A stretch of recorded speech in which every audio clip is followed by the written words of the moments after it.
Today's episode is brought to you by Canby Foursquare Church. Since 1978, a place to grow, connect, and serve. In-person services are back with some restrictions to help ensure everyone stays safe and healthy. For the latest, visit their website at canbyfoursquare.com.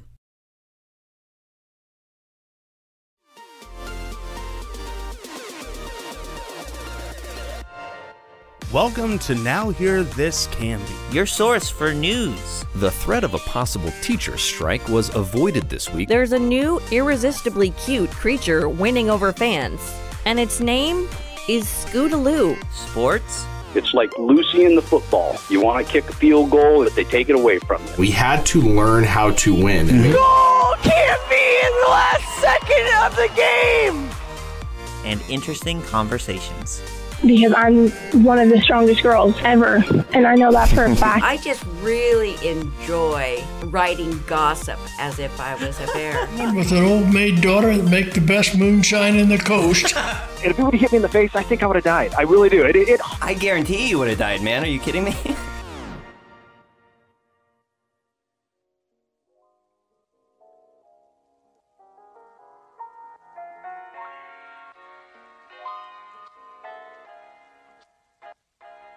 Hey friends, and welcome to this episode of the Canby Current. I am your host, James Walton. Let's read the news. Canby School District Superintendent Trip Goodall will be stepping down when his contract expires at the end of June, he announced in a message to families on Wednesday. Goodall did not give a reason for his decision to leave Canby. He had served as superintendent of the district of more than 4,700 students for the past 7 years. Working in Canby has been a highlight of my career, Goodall wrote. I am very proud of what we have accomplished together. I have met some extraordinary people, both in and outside of our schools. People care deeply about Canby, myself included.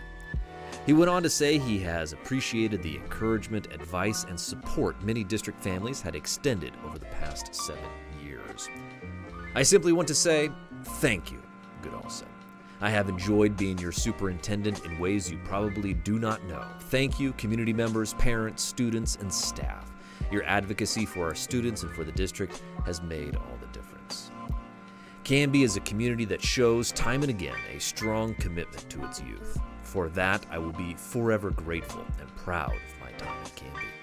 No doubt, Goodall's most recent year as superintendent will be particularly memorable for reasons that go beyond the community of Canby.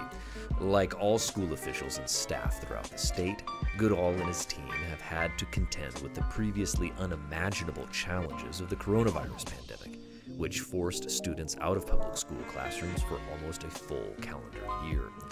As if that weren't enough, Canby has also grappled with historic wildfires last September and the destructive ice storms of several weeks ago, which made even remote learning impossible due to widespread power outages and evacuations. The pressure to return children to in-person learning has only mounted in the first 2 months of 2021 following new guidance by Governor Kate Brown and the Oregon Department of Education that placed reopening decisions back in the hands of local school boards and administrators.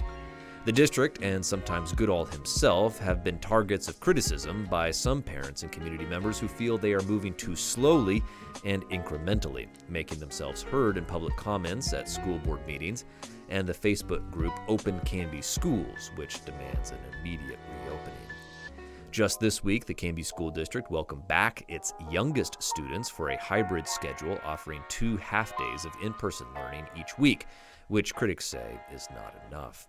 Middle school and high school students are scheduled to gradually return in the weeks to come. In January, criticism of Goodall escalated into 2 formal complaints, one of them by a member of the Canby School Board, Stephanie Carlson, who denounced his handling of a social media comment by Carlson that had concerned some community members and sparked 4 other formal complaints. Though the board last month declined to investigate any of the 6 complaints, they remain pending for further discussion in executive session and possible action at its next meeting Thursday night. I remain focused on the challenging work ahead, Goodall concluded in his letter. I am committed to serving all of you through the end of this school year and will support the district as it transitions to a new leader. I look forward to our continued partnership over the next 4 months.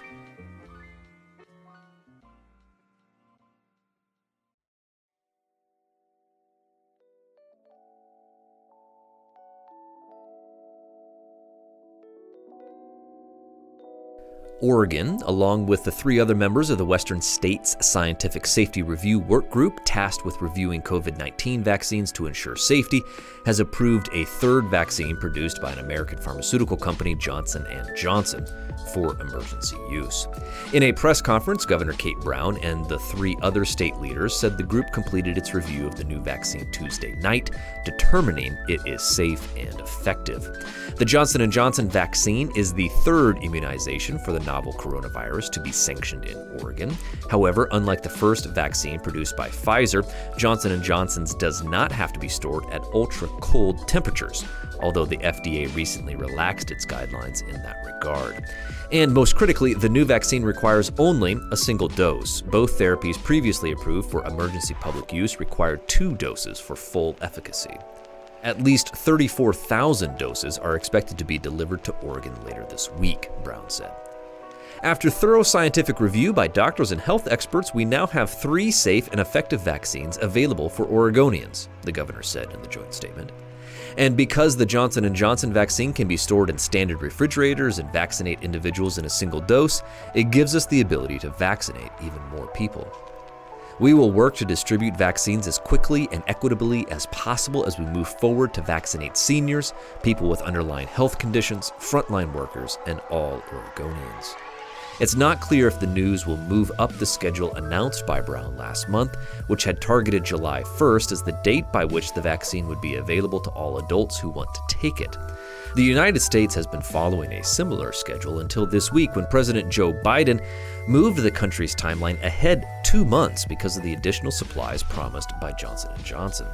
To date, Oregon has distributed just over 1 million doses of the COVID vaccine, with more than 636,000 Oregonians having received at least the first of the 2-shot series.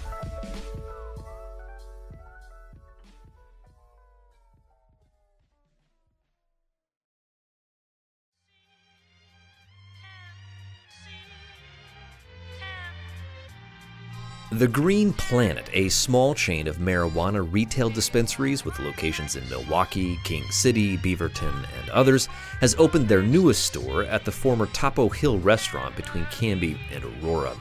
And if they're not workshopping the motto, "High on the Hill," we think they're doing something wrong. The store, which first opened last February for CBD-only sales just before the onset of the coronavirus pandemic, has faced enormous challenges. Its initial opening was delayed by the unexpected death of one of the company's 3 owners and founders, Justin West, in July of 2019. Then there was the aforementioned pandemic, you may have heard of it, and the impact it had on state licensing and certification. If that wasn't enough, the store finally opened for recreational marijuana sales on Friday, February 12th, hours before one of the most destructive ice storms in state history pummeled the region. The lights came back on a couple of days later, and Murray says the new store has been rocking ever since. For decades, Topo Hill was a beloved local diner, particularly for residents in the vast rural areas surrounding Canby and Aurora. The restaurant closed in 2016 after 90 years in business when the then owner retired. The Green Planet team purchased it the following year for approximately $600,000, according to county records. The historic building needs lots of work, Murray said, as the new owners transformed the quaint, homey interior into a modern showroom with a wide-open floor plan. All 3 of the Green Planet's owners grew up in the Oregon City and Canby area, Murray said, and were proud to be able to open their first store in an area they still hold dear.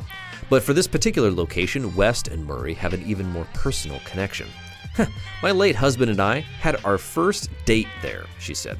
"I was working in Wilsonville and he lived in Woodburn. We decided to meet there and grab some food.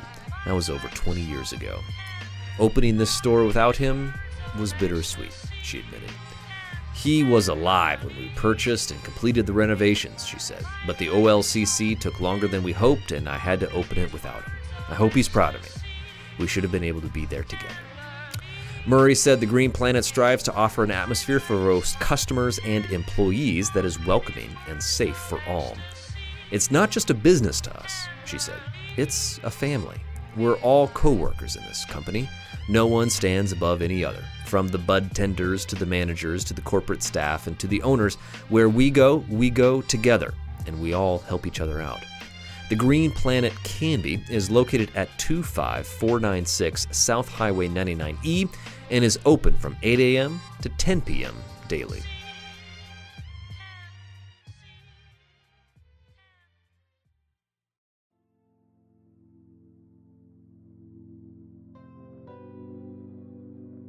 A joint emergency board of the Oregon legislature tasked with allocating federal coronavirus relief funds is making $100 million available for a new program providing financial assistance to small businesses and commercial landlords impacted by the economic hardships caused by the pandemic. The program offers grants of up to $100,000 per tenant to building owners to cover outstanding lease payments from small business tenants that are behind on rent due to COVID-19.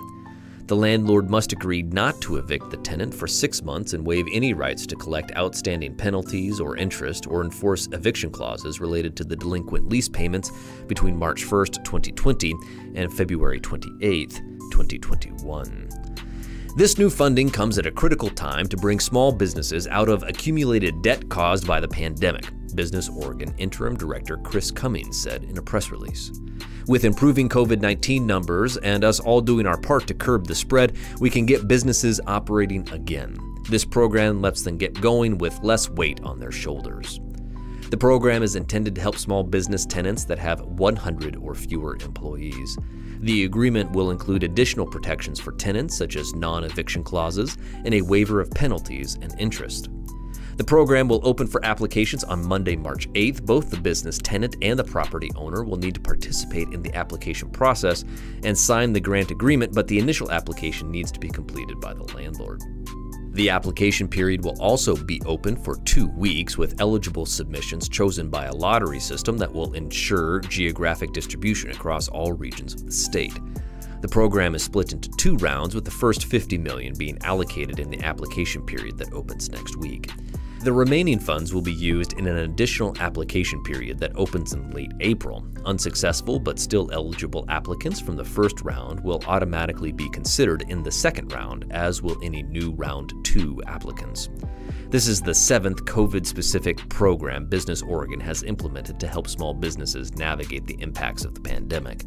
The state says the Emergency Small Business Grant Program alone has helped about 7,500 small businesses with $43 million in grants to help offset revenue impacts from COVID-19. For more information and eligibility details, visit Business Oregon's website at Oregon4biz.com. That's the Oregon, the number 4, biz.com.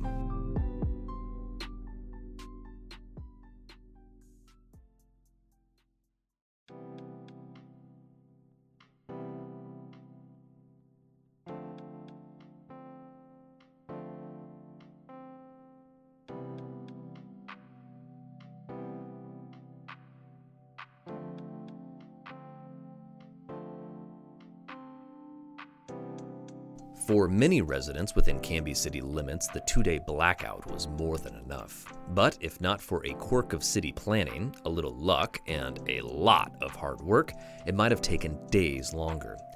Canby Utility actually began seeing short interruptions on Thursday, February 11th during the first and far less damaging wave of wintry weather that gave only a small taste of the destruction that was to come. The utility knew the storm was coming in, and they were carefully monitoring its progress. Canby Utility began having problems at about 7 p.m. Friday, February 12th. The Westcott substation, the larger of the utility's 2 substations, was the first to go down, taking Fred Meyer, the industrial park, and the eastern half of the city offline. The Knights Bridge substation went dark soon after. Both outages were due to trees down on the Portland General Electric transmission lines that serve the 2 substations. In the words of General Manager Dan Murphy, "With that, I experienced something for the first time in my career, a power outage that took out 100% all of our customers. Nobody had power whatsoever beginning about at 8 o'clock or so, and that was not a good feeling, I'll tell you, to realize that we'd lost all of our customers. From there, conditions only worsened throughout the night with sheets of misting rain that accumulated into thick, heavy layers of ice on lines and tree limbs, eventually reaping massive damage throughout the President's Day weekend. PGE estimated the extra ice added on average more than 1,000 pounds to each span of line throughout the region. Numerous poles, crossbars, and feeder lines were damaged, including ones delivering power from both Canby Utility substations. It was also a memorable night for the Canby Fire District and other first responders. The city mobilized a partial emergency operations center Friday night. Canby Fire called back all off-duty personnel and put all 3 medical crews into service. Firefighters and emergency medical technicians were working, in some cases, 72 to 96-hour shifts, unable to get a break even for sleep due to the unrelenting demand for medical services. Canby Fire received over 3,000 calls for emergency service in a 24-hour period. Many of the calls for service reported power outages and lines down, which, join the club, right? But others were more serious. One building had to be evacuated due to smoke, while 6 had to be pulled from a Canby apartment complex because of a potential carbon monoxide poisoning. One of the most pressing early issues was residents with compressed oxygen devices unable to recharge their batteries. And of course, emergencies unrelated to the storm continued, including 2 consecutive cardiac arrests Saturday night, both of whom died. At one point on the 13th, we had 29 calls pending, Canby Fire Chief Jim Davis recalled. We were literally taking those calls and prioritizing one call after another. We had 5 or 6 ambulances lined up at Willamette Falls Hospital with patients waiting to go into the emergency room. The medical center itself experienced a main break at one point, and all but the most critical patients had to be rerouted elsewhere, Davis said. Fire and police worked together to clear a blockage on Barnard's Road that was affecting emergency response, while both had to contend with a train that stalled on the tracks Friday night, blocking most of Canby's railroad crossings. As officials learned in daylight, a major transmission line near Highway 99E in the Malala Forest Logging Road Trail overpass had fallen and was lying on the train. Saturday morning, we found a real mess, Murphy recalled. With significant damage to our overhead electric lines throughout the cities, we had all hands on deck. Although the 2 substations had not been turned back on by PGE and could not restore power to customers until that happened, Canby utility crews swing into action repairing city infrastructure in preparation for the juice to start flowing again. It was a waiting game, and Canby utility crews took advantage, getting as much done as they could until PGE could restore power to at least one of their substations. They hoped that it would be Westcott, the newest substation, which was, some critics said at the time, overbuilt because of the expected demand from the industrial park one day. Due to this wishful thinking, Westcott was built with more than twice the capacity of Knight's Bridge. Luckily, Westcott was the first to come back online, with Canby Utility getting the notification from PGE at approximately 5 p.m. Sunday. And, true to the Canby Utility engineers' estimates, the Westcott substation did indeed prove capable of delivering power to virtually all of Canby Utility's customers inside the city, all by itself. The small handful, 59 or so households, that remained without power as of 10 p.m. was not because of a lack of capacity, but rather damage on the homeowner's private property that required extra attention. The Knight's Bridge substation, on the other hand, was not restored until Wednesday. If Knight's Bridge had come back first, about half the city would have still been without power for several more days, Murphy said. Murphy praised local partners, including Canby Fire, Police, Public Works, and other city leaders, and Canby Utility's own crews. Our field personnel worked long hours and in extreme conditions with dogged determination to ease the discomfort we knew the community was under, Murphy said. The very best comes out in utility workers under the worst conditions, and this storm was no exception to that. Murphy also thanked PGE, which he said went truly above and beyond to get Canby back online. It was obvious to me they made Canby a priority, that they knew they could make the greatest impact by getting our city up, and they actually put us before even their own customers, he said. They really came through for us. Like many other city leaders, Murphy noted how proud he was of Canby and the way the community pulled together to weather yet another crisis. We have great people, he said. It's a great community. People really care about each other and they step up for each other. The entire community worked this storm together. Everybody pulling in the same direction, organizations and people, our neighbors, all of us. It's humbling to know just how good Canby is. Absolutely. Couldn't agree more. Thanks for listening to the news on this episode of the Canby Current.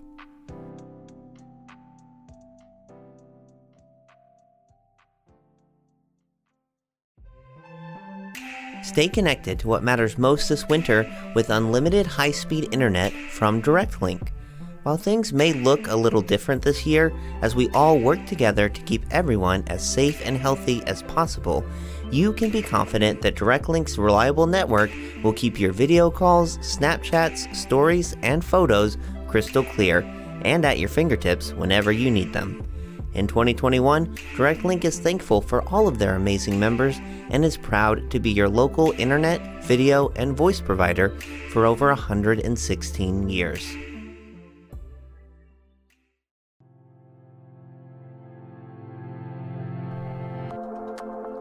All right, joining us on the Canby Conversation today is one of the busiest people in town, Mr. Kyle Lang of the Canby Area Chamber. How are you? I'm doing well, Frankie. Thank you. Good. Kyle, I have this very vivid memory of almost exactly 1 year ago, and we're going to be talking about the auction, but right. It was, we had no idea. We were so blissfully unaware of what was coming. We were doing an interview about the annual auction that was going to come up.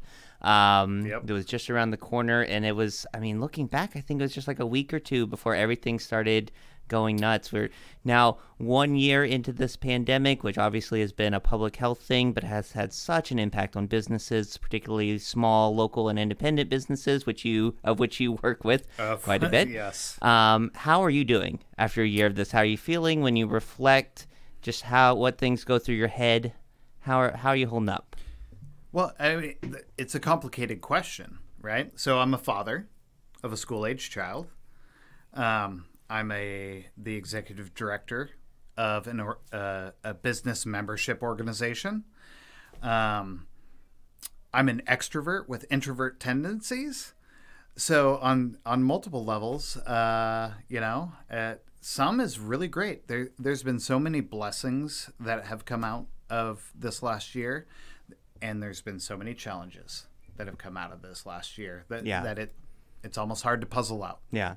I felt like for a second there, we were like on a blind date or something. You're like, I am Did you not artist. read my Tinder profile? Right. That's how you ended up here, right? I swiped right. So we do have the auction coming up. I want you to tell us a little bit about that. You're doing it virtually. We are doing it virtually. Like typically it's the annual gala and auction. And actually we're live now, right? As of this moment with the auction, and the event will end at 5 p.m. on Saturday, and we'll actually be broadcasting live across CTV, YouTube, and Facebook Live to close down the auction on Saturday.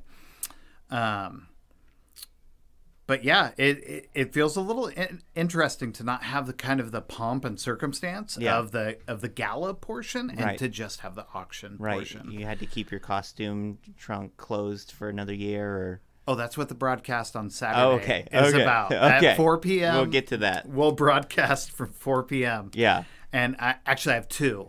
This year. Yeah. So like wear them one on top of each other, and you Superman it and kind of rip it open, or we'll see. TBD. Right. TBD.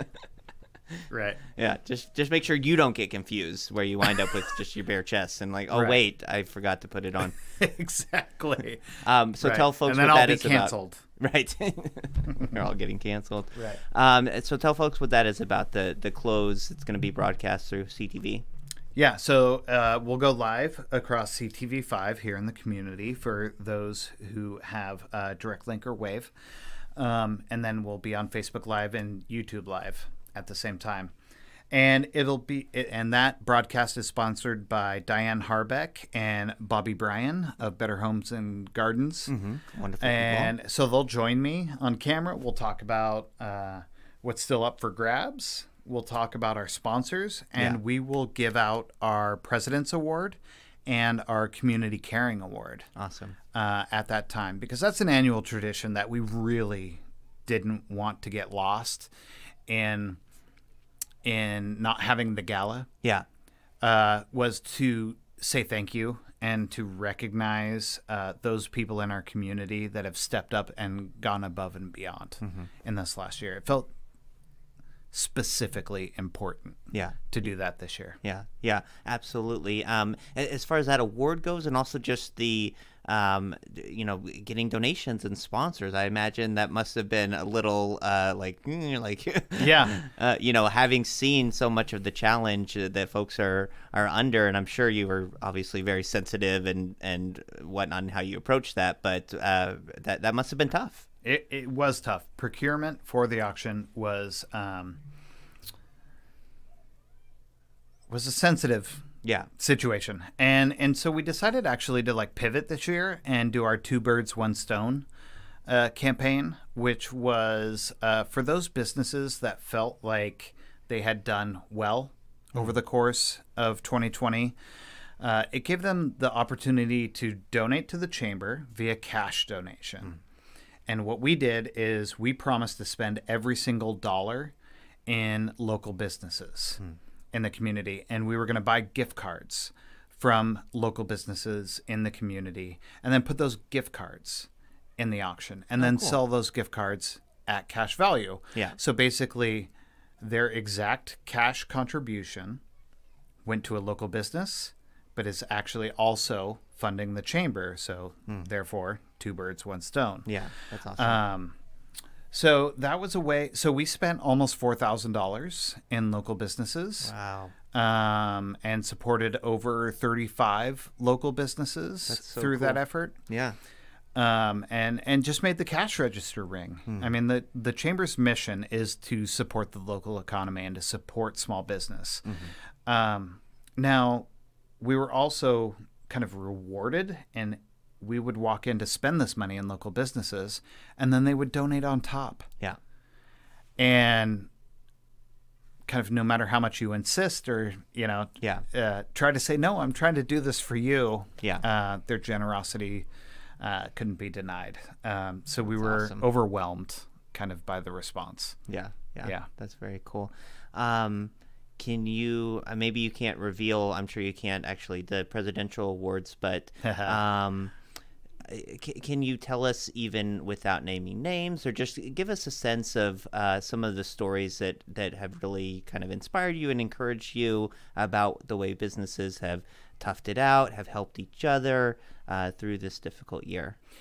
So there's 2 awards, the Community Caring Award and the President's Award. And there was multiple organizations and individuals nominated for each, and in community conversations, like please, can you recognize X? Can you recognize Y? Yeah. And it was I've been here 3 galas now. And we've never had this much dialogue. We've never had this much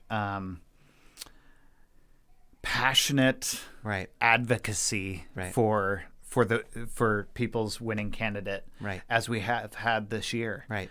And which you wouldn't necessarily expect, right? I mean, you would expect there to be a lot more maybe in a really, really good year, maybe like not necessarily in a down year where some businesses were even teetering on the edge at points and whatnot. You wouldn't think that they would channel that into, these are the people that helped me out, kind of wanting to share that story out of gratitude. Right. But that's what you've seen. That's part of the conflicting nature of how do I feel over the, how am I doing today? Yeah. This year, 2020 was hard. The last year was hard for the chamber, for the local economy, for everybody. But I've heard so many amazing testimonials to my neighbor, to this public civic department, to this not-for-profit, to this individual. I have seen so many gestures of goodwill, so many neighborly, value-driven actions that have taken place across the course of this year, that it's really hard to not be kind of bolstered up by it. Yeah. And to retain your optimism over where we are as a community, because there's so many things, there's so many contentious moments that maybe we focus on, that sometimes these brighter moments, these neighborly moments, these optimistic and bright moments get lost in the noise. And I guess I'm blessed to be in a position where I get to hear a lot of these positive stories in the midst of, all the newsworthy stories as well. Yeah. So, I know one thing that I have been reflecting on in the past year quite a bit with everything that's been, the multiple crises that just keep compounding and happening, is that when things are really hard, when you're kind of at the end of your rope, the actions can be so magnified at that point, whether it's something positive or negative, something that somebody says, maybe even not meaning to be mean necessarily, but can have such more of an impact, or the tiniest gesture of kindness can just change a whole day, which is something that's kind of nice about those moments, as bad as they are, that you can really make a big impact on someone just by showing a little kindness. Right. Yeah. And this year has kind of taught me to develop the skill of considering where people are at and from where they speak. I don't know that was necessarily my strongest skill set going into the beginning of 2020. Yeah.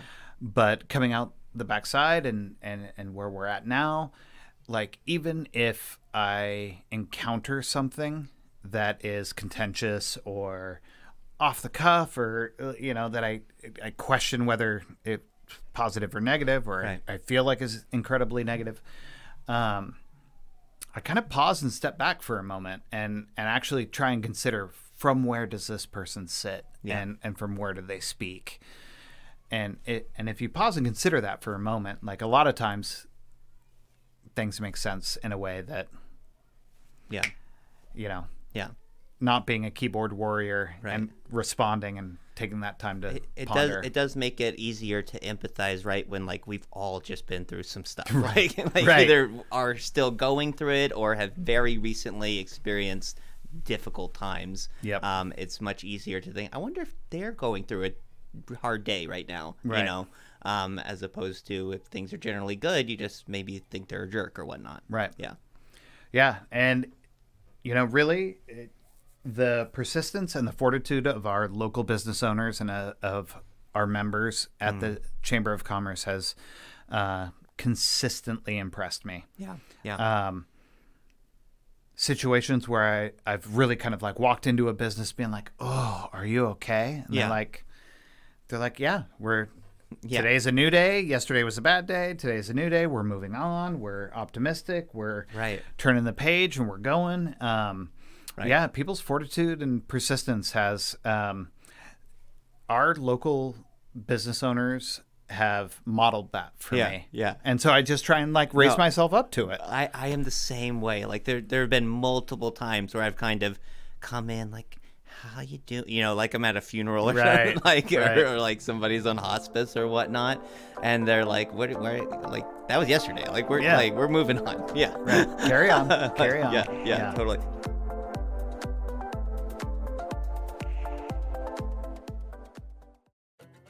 Joining us now is Donna Ellison of Ellison Team Homes, a firm serving all across the Portland metro area with 3 realtors based right here in Canby. Donna, can you tell us how Ellison Team Homes started? I started in real estate. I grew up with my dad. He was a realtor. So I'm a second generation broker, and I grew up honestly with him on weekends. And I learned a lot, eventually working with him for several years and then going out on my own. Our family moved to Canby a couple of years ago, but we really didn't know how it was going to go. And within the first probably 3 months of being here, we literally fell head over heels in love with this place. We love the community, the spirit here. The first Christmas at Waite Park, I was literally crying because everybody was walking around saying Merry Christmas and people were drinking hot chocolate, and we got in a carriage ride with the horse, and it was just too much. You just realize it's special here. Real estate's always been my passion. It is my professional love. I enjoy the people, the relationships. So much comes out of kind of the intensity that you spend with people. You're really up in their business for a period of time, and sometimes it's a couple months, sometimes it's a couple years, sometimes it's a lifetime. I feel very blessed at this point to have people that have been with me for almost my entire career. Clients that have bought and sold maybe 2, 3, 4, 5 homes. I have one client that's bought and sold 8 homes with me. 3 generations. It's a beautiful business. It makes for a very full life. How can people find you? How can they not, really? We have a website, www.ellisonteamhomes.com. Well, thank you, Donna. Thank you for having me.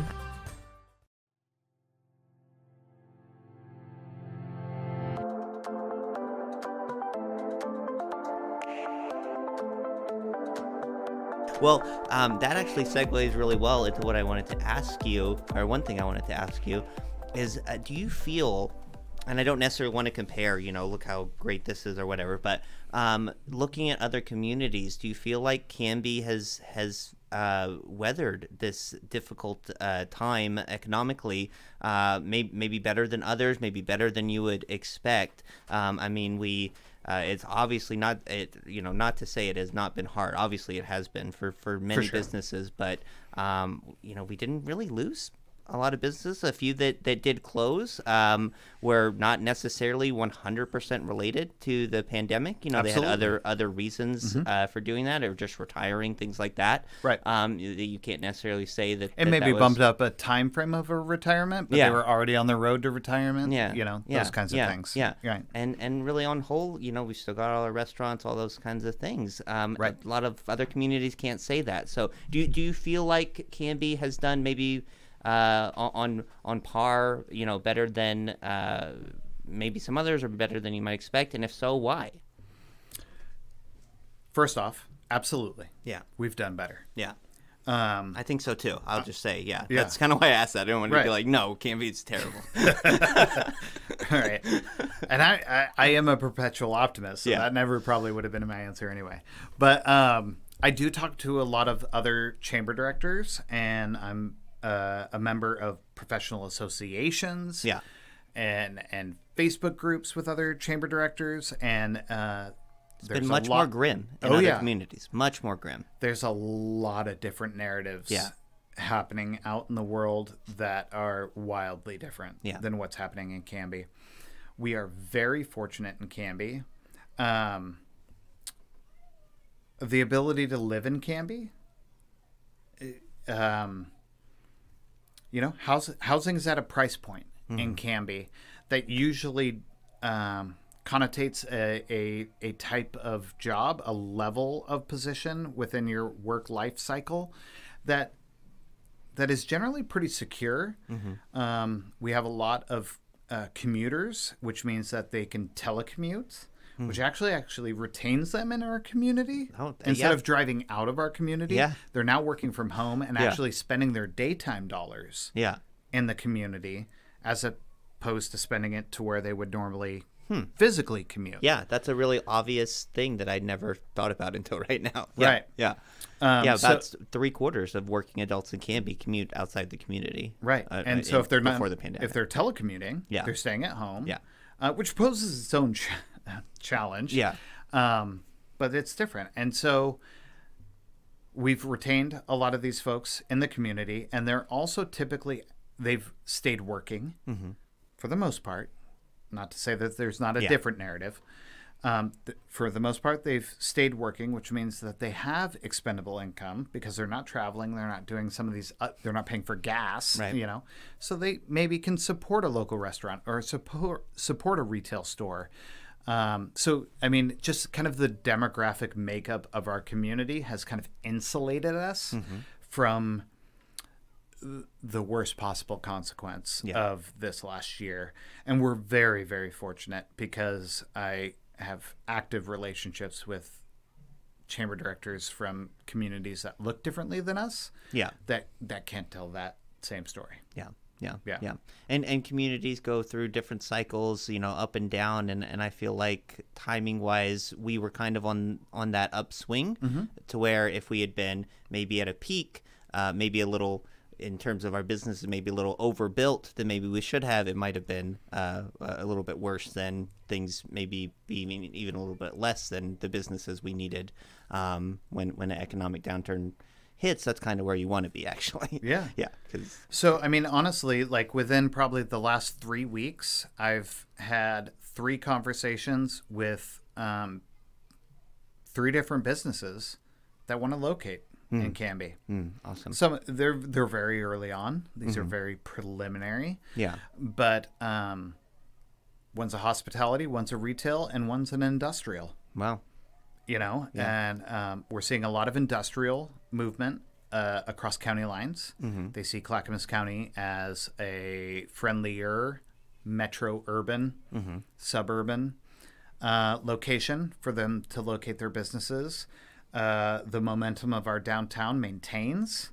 There's still energy. There's still dynamics happening within our downtown that is actually being gravitational and drawing additional retail hospitality concepts into our downtown.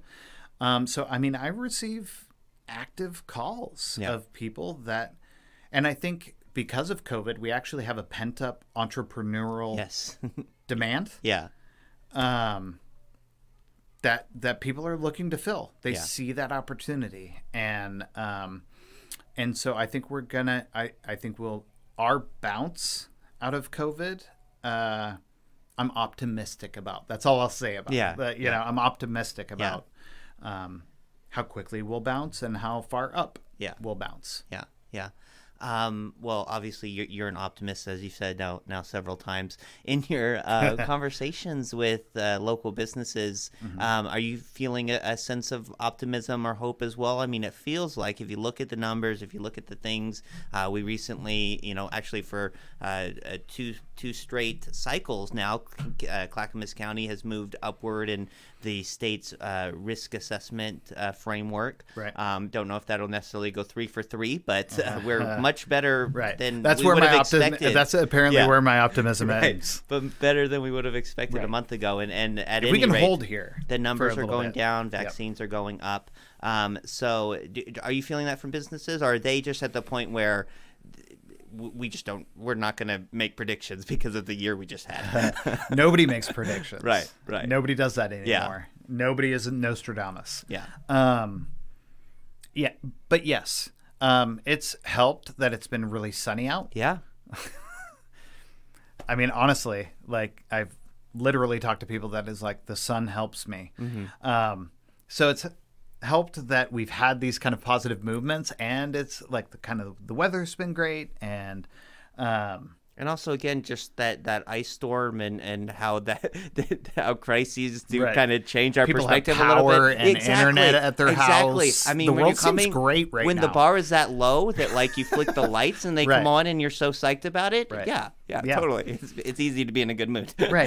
I will commend the Canby community though for really like during the ice storm and post ice storm, their reaction of coming out and supporting small business was incredible. I've talked to multiple business owners that were really impressed, really grateful, and really hopeful about the response coming out the backside of the ice storm, about how quickly this community like returned to normal and returned to business and returned to spending dollars in their favorite local businesses. So to the Canby community, thank you. That's exactly what we're hoping for as the chamber. That's the mission. Right. Is just to have locals supporting locals. That's what it's all about. And yeah, so I would say that business owners are cautiously optimistic. Yeah. News continues about access and production of the vaccine. Yeah. Which only, I think, lifts spirits because it seems like a pathway out the backside. Yeah.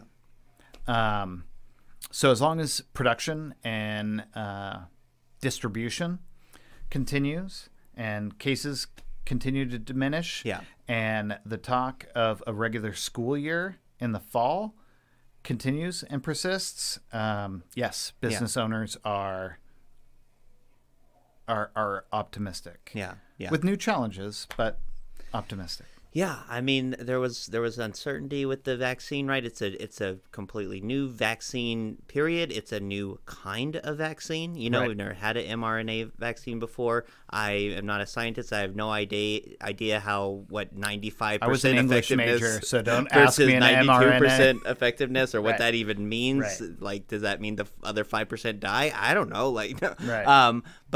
But when you do see the numbers for the number of people being vaccinated go up and the cases go down, I mean, Right. that seems like pretty good evidence. Well, that and it's doing evidence its coming job. out about how vaccines affect transmissibility. Yeah, that's the one Yeah. that I get really optimistic about, is that transmissibility goes down, because I'm not confident that everybody's going to take the vaccine. Yeah.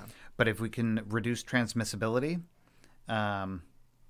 between the two populations that might have to rub up against each other Right. here for a while, I see a pathway forward. Yeah, So absolutely.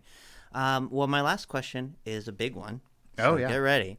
I'm not going to ask you to predict, Okay. but just speculate with me a little bit, pontificate, if you will. Going forward, do you think that eventually, I'm not going to ask you to say when or exactly what it'll look like, but eventually the pandemic will be a thing of history and will be more or less back to normal about what it was pre-pandemic? Or do you think that in terms of local businesses, the coronavirus has put some permanent changes that we will see going forward? And if so, what do you think those are? Things that will stay with us because they're positive. Right. Yeah. I like that last caveat. Yeah. Because, pandemics absolutely changed us. Yeah. It's changed people's business models. It's changed the way they operate, some for better, some for worse. There's a lot of people that have changed their business model and won't go back because they actually prefer it. Right. It's really easy to become process complacent. Yeah. And to say that's our process and we do it because we do it and that's how we've always done it. Right. This has forced a shakeup that has forced business to look at their processes and evaluate it.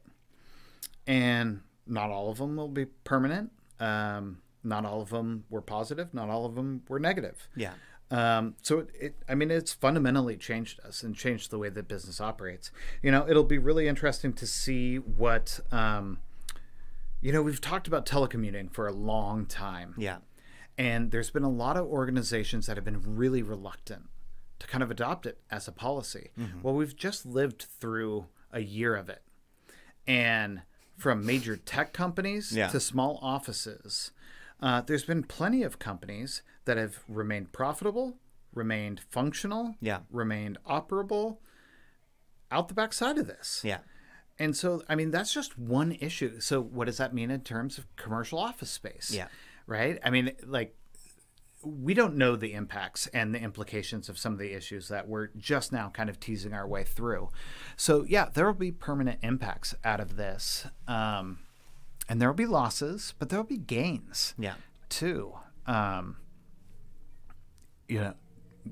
That's about as far into the crystal ball as I'll probably get. No, but... that's interesting when you think about the local impact, because you think, okay, well, Canby doesn't have a lot of large, commercial offices or whatnot that would necessarily be impacted and potentially left empty by that.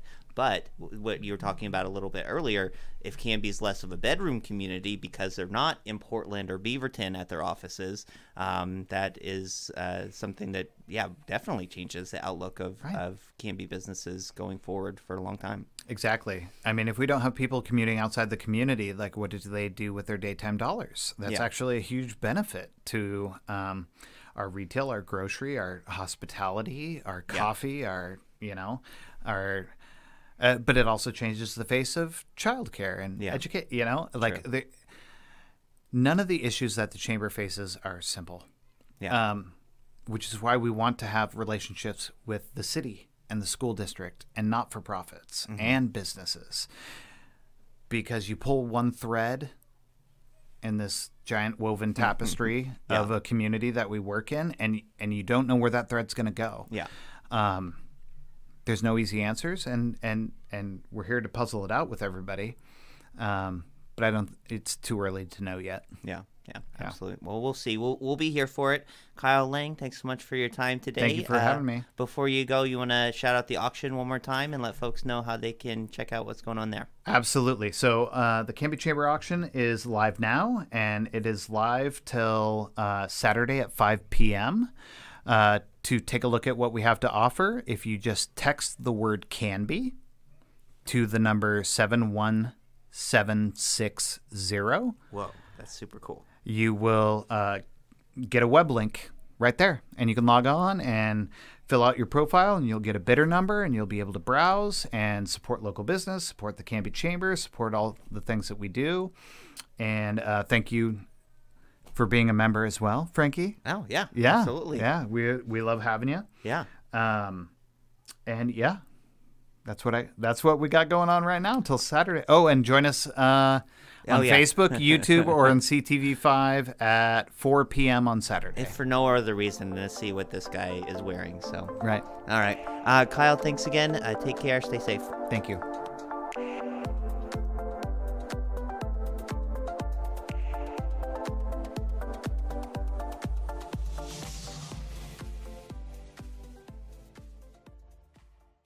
Hey, Frankie, you okay? You seem kind of down.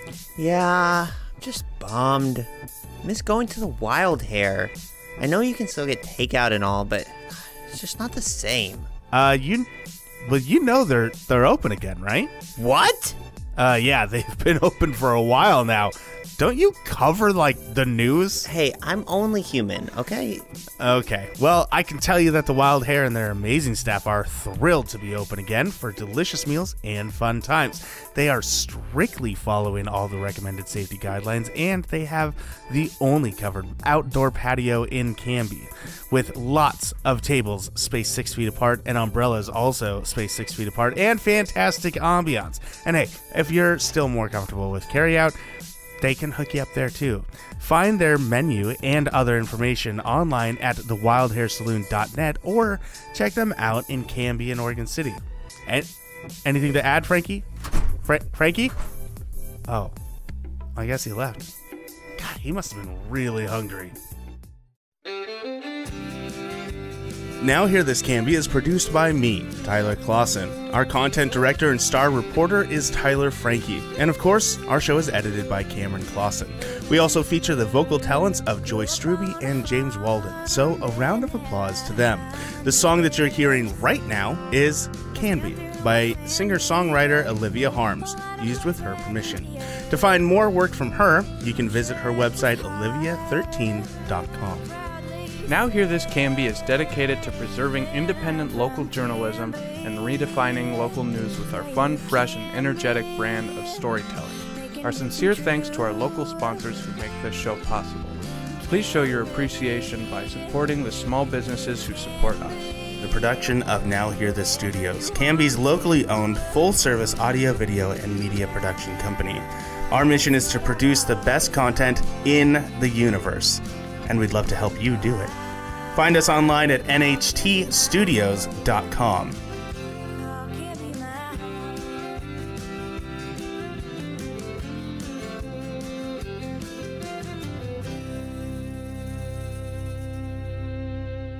I will take a motion to adjourn. I just moved it. I didn't even ask for it, though.